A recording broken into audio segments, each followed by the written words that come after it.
estamos en comunicación ahora con Ricardo Couchot. Ricardo es gerente comercial del área bursátil en Leiva Hermanos. Como decía, vamos a hablar de las últimas medidas en materia cambiaria, de bonos, dólar MEP, entre otras cosas. Buenas tardes, Ricardo. Bienvenido a Economía de Bolsillo. Hola, muy buenas tardes para ustedes y la audiencia. Hola, Ricardo, ¿cómo estás? Claudio Coronel te saluda. Bueno, digamos un poco con las variaciones que ha habido ahora respecto de los altos en los dólares financieros, un poco apretados por la falta de dólares, digamos, que bueno, al final el fondo no terminó desembolsando ahora, y otras cuestiones por ahí que seguramente se han acordado a condición de esos fondos.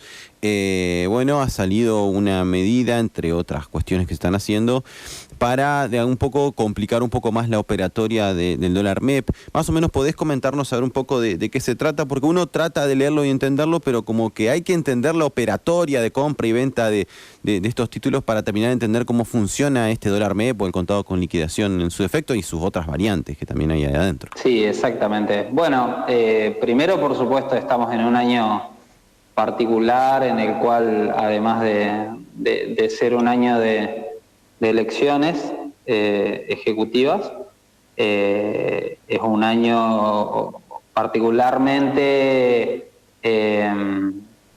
con afectación de las reservas del Banco Central por una cuestión climática. Es decir, el tema de dólares, si en general en la Argentina es un tema importante, relevante y sensible, más lo es este año, ¿sí?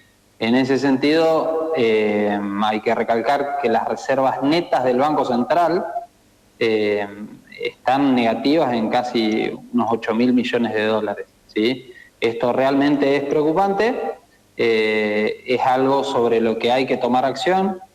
El acuerdo con el Fondo Monetario va en esa línea, si bien de momento es un acuerdo previo al tratamiento por el board, por el comité ejecutivo del fondo, ya se considera cerrado, pero el desembolso efectivo de esos fondos va a ser en la segunda mitad del mes, ¿sí?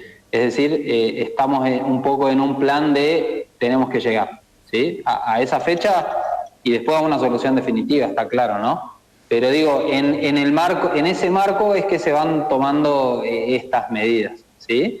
La operatoria puntualmente de dólar MEP, de dólar contado con liquidación, es una operatoria que puede realizar cualquier persona, que es sencillo para alguien que lo hace habitualmente, tal vez difícil de visualizar para alguien que no lo ha hecho nunca, pero la realidad es que es una operatoria sencilla de compra de un bono, ¿sí? Un título con pesos y su posterior venta, pasado al menos un día hábil, ¿sí? Su posterior venta en dólares. Como resultado de esas dos operaciones, de la compra en pesos y su posterior venta en dólares, se accede a una cantidad determinada de dólares y ese es el valor de dólar MEP, ¿sí? El precio del bono, de un bono determinado en pesos dividido el precio del mismo bono en dólares. Ese es el valor de dólar MEP, ¿sí? Después, cada operación tiene un tipo de cambio puntual, particular y distinto del de referencia o no, porque se abre y se cierra a una hora determinada durante toda la rueda de negociación, ¿sí?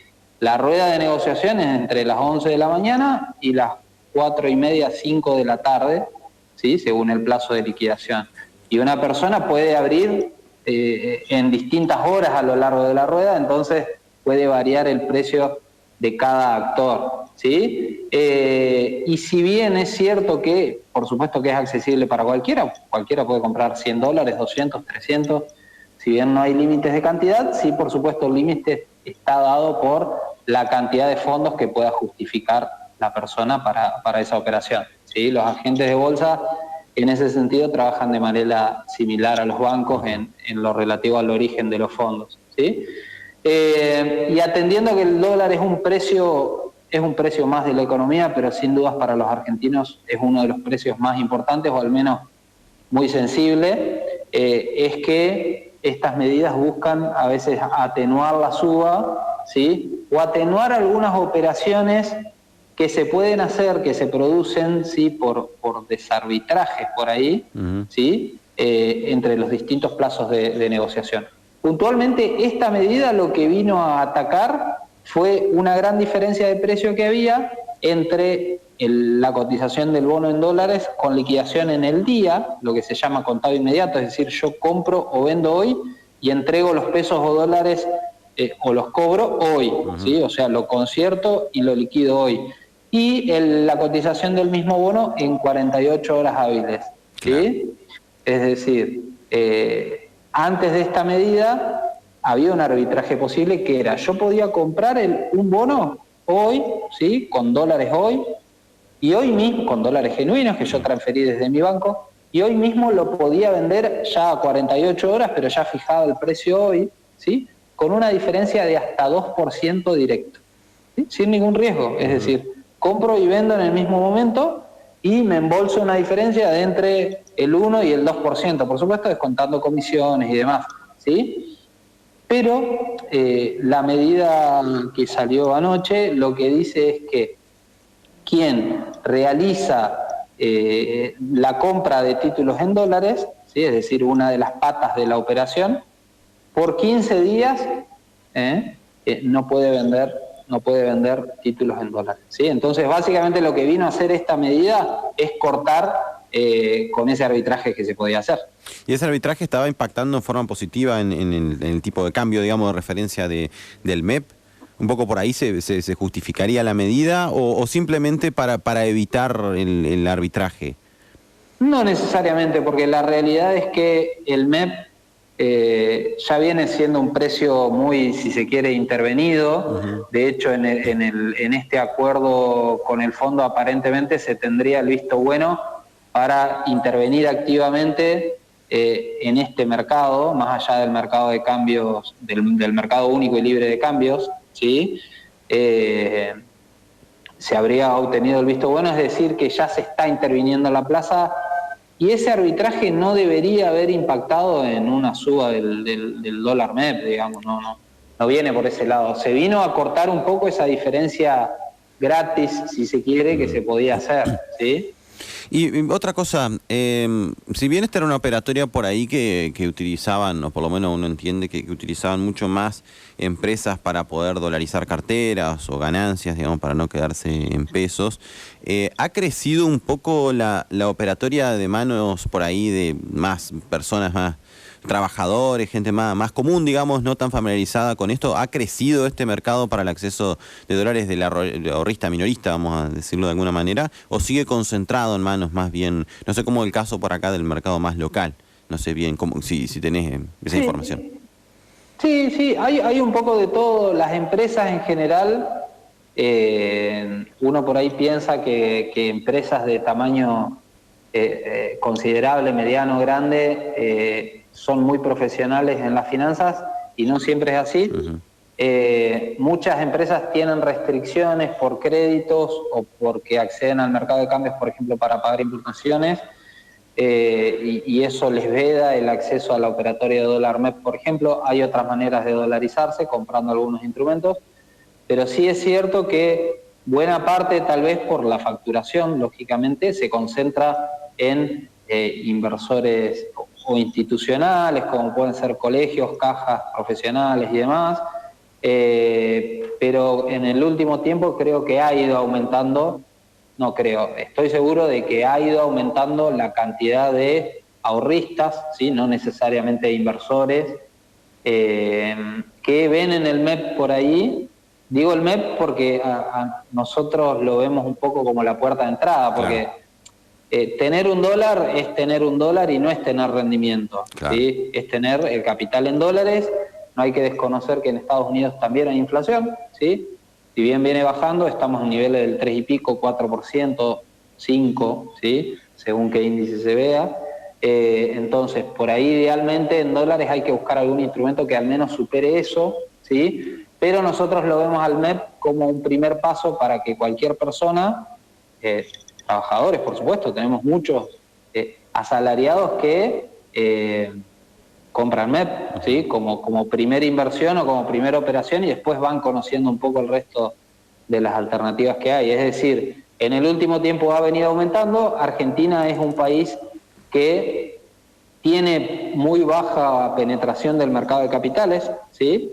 Ese es un trabajo por ahí pendiente nuestro.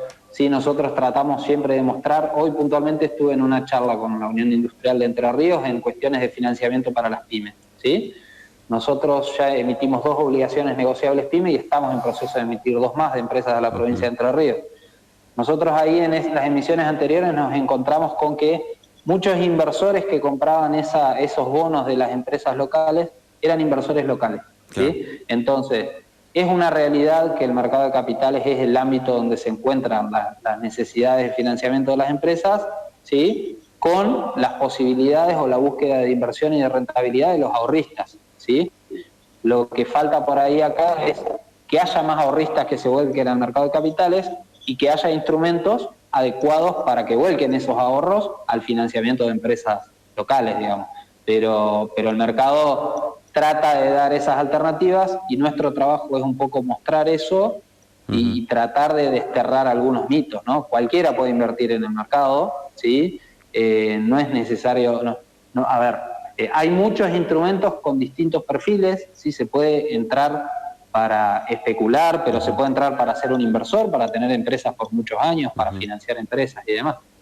Ricardo, bueno, la verdad que es súper interesante, me interesa mucho esto que comentás de las alternativas de financiamiento que da el mercado de capitales y sobre todo acá también lo local. Seguramente ya te voy a comprometer al aire, que es la mejor forma de comprometer a los entrevistados, para llamarte en otra instancia, para que nos cuentes estas otras alternativas por ahí, porque es cierto lo que vos señalás, también tiene que ver con una historia, una tradición, una mochila que se quiere cargar el argentino que ante la desconfianza por tener pesos y una historia también de tasas reales negativas que ahora también se está buscando revertir, dice, no, sigo el consejo de mis padres y mi abuelo y ahorro en dólares y espero el tiempo, siendo que es verdad, hay inflación en Estados Unidos y hay otras alternativas de inversión, incluso de ahorro, a las que uno puede acceder, y muchas veces por esta falta de educación financiera, falta de conocimiento sobre estos instrumentos y otras alternativas, por ahí no se terminan de acceder. Así que, Ricardo, muchas gracias por este espacio que nos brindaste. De vuelta te comprometo